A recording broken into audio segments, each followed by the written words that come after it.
अस्सलाम वालेकुम, आप देख रहे हैं निजाम टीवी। मैं हूं सबात नान। शेयर करते हैं एक अहम खबर।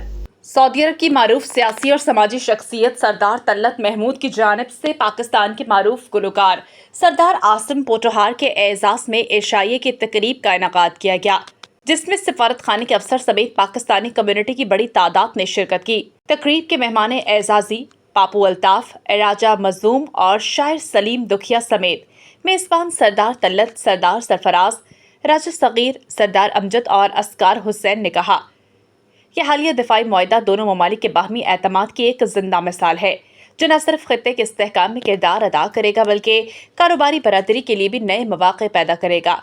और पाकिस्तान और सऊदी अरब की दोस्ती एक लाजवाल रिश्ता है। दोनों ममालिक ने हमेशा एक दूसरे के साथ हर मुश्किल घड़ी में ताउन किया है। उन्होंने कहा कि दिफाई मुआहदा इस ताल्लुक को मजीद मजबूत और देरपा बनाने में अहम संग मील साबित होगा। सऊदी अरब और रियाज भत्तानज केरला मार्केट सफा मक्का अस्पताल के करीब हशाम ओकला फार्मेसी आपकी खिदमत में पेश हर किस्म की म्यारी मेडिसिन पर 10% डिस्काउंट हासिल कीजिए। राब्ते के लिए 27665556 बेहतरीन मेडिसिन का मरकज।